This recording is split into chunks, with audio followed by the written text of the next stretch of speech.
Screenset Mania. Pada episode kali ini kita mau membahas mengenai keberhasilan Zack Snyder dalam film Justice League yang menghebohkan. Film superhero dengan durasi 4 jam. Tenang aja kawan, karena kita akan ceritakan dengan tempo sesingkat-singkatnya supaya kalian tidak ketinggalan. Jangan lupa like, komen, tekan subscribe, dan tekan juga loncengnya untuk dapat info-info film baru dari kita.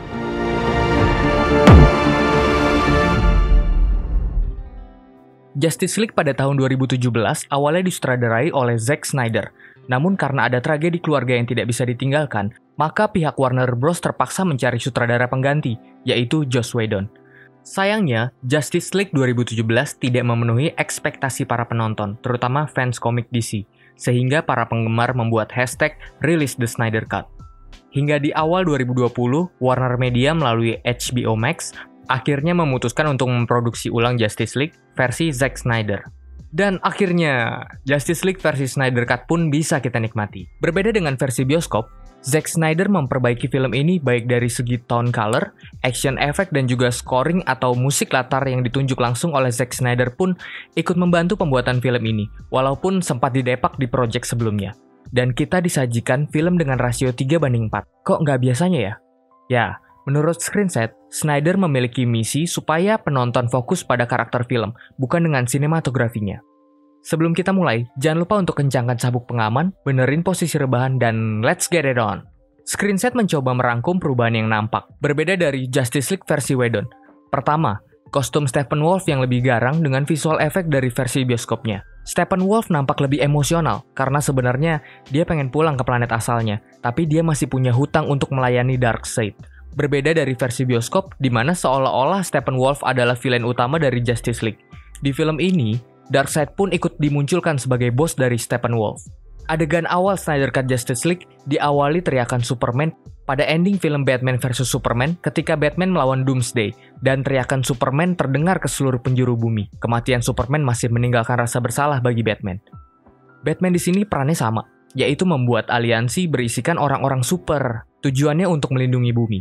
Tapi di versi Snyder Cut ini, Batman mengumpulkan orang-orang super untuk menebus rasa bersalahnya akan kematian Superman, bukan karena dia kewalahan menghadapi alien seperti di versi bioskop. Dan Batman di sini menonjolkan sosok pemimpin, bukan sebagai seorang mentor bagi superhero baru seperti Cyborg dan Flash. Flash masih dengan karakter yang sama, seorang pemuda yang sifatnya konyol. Flash muncul di awal film ini sebagai pemuda yang sedang melamar pekerjaan, dan sifat heroic Flash langsung muncul di awal scene-nya. Flash ketika menyelamatkan sosok wanita yang ternyata adalah Iris West. Bagi yang belum tahu Iris West adalah kekasih The Flash. Meskipun sifatnya humor, yang ditampilkan Flash tidak terkesan dipaksakan. The Flash perannya cukup terlihat antara sesama member Justice League lainnya, terutama Cyborg. Hubungan dengan Cyborg terlihat beberapa kali. Cyborg bekerja sama dengan The Flash dalam menjalankan misi. Cyborg di film ini menjadi spotlight. Snyder Cut menampilkan latar belakang terciptanya Cyborg dengan lebih jelas dengan bantuan Mother Box.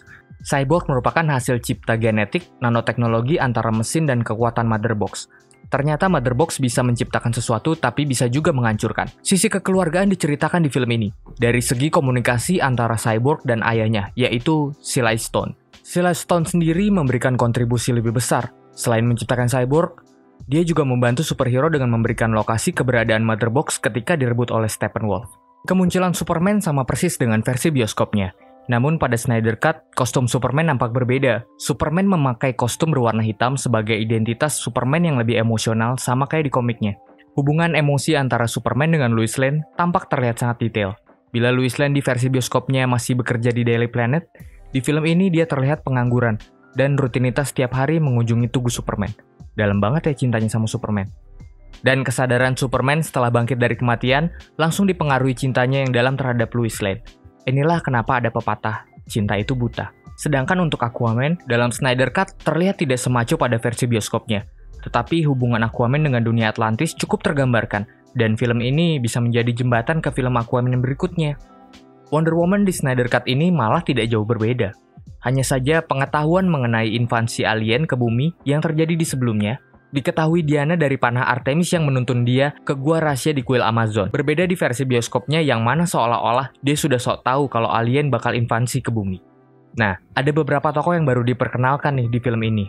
yaitu Ryan Choi. Menurut komiknya, Ryan Choi adalah karakter atom kedua setelah Ray Palmer. Ryan Choi diperkenalkan sebagai direktur nanoteknologi, ilmu yang mempelajari tentang skala atom dan molekular. Di scene lainnya yaitu munculnya Lex Luthor yang kabur dari Asylum dan bertemu dengan Deathstroke. Yang berbeda di sini adalah Lex Luthor menawarkan informasi rahasia kepada Deathstroke siapa sebenarnya identitas Batman. Bukan seperti di versi bioskop yang mana Lex Luthor mempunyai visi untuk membentuk aliansi orang-orang super juga bersama Deathstroke. Selanjutnya di scene lain, kita bisa melihat Bruce Wayne yang bertemu dengan Martian Manhunter, alter ego dari General Alvin Swanwick yang ada di film Man of Steel dan Batman vs Superman, sebagai sekutu dari Superman dan Lois Lane. Nah, sosok Martian di sini menyamar sebagai Martha, yaitu ibunya Superman yang menyemangati Lois Lane untuk melanjutkan kehidupan si Lois. Di scene ini merepresentasikan kekuatan dari Martian Manhunter sendiri, yang bisa merubah wujudnya menjadi manusia atau menjadi monster sekalipun. Tampaknya Martian pun menyadari bahwa Lois Lane adalah kunci di masa depan, karena sebenarnya hanya Bruce Wayne yang mengetahui kalau Lois Lane adalah kuncian di masa depan. Nah, terlihat pada adegan ketika Flash dari masa depan menjumpai Batman. Yang mengejutkan adalah kemunculan Joker di film ini. Joker muncul melalui visi atau mimpi Batman. Batman dan Joker dalam satu tim. Batman dalam mimpinya bertarung melawan Superman yang sudah dipengaruhi Darkseid akibat kematian Lois Lane. Visi Batman ini merupakan suatu cerita tersendiri yang nantinya akan menuntun seperti cerita di komiknya. Poin penting nggak penting menurut Screenset. Melihat dari sosok sutradara Zack Snyder yang inspiratif, bahwa kita harus mampu menyelesaikan apa yang sudah kita mulai. Kadang kegagalan mempertemukan kita dalam keadaan, tapi kita sendiri yang menentukan bagaimana ending tantangan yang kita hadapi. Film 4 jam ngabisin kopi serenceng.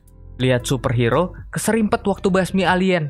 Jangan lupa aktifin lonceng, karena Screenset akan kembali buat kalian.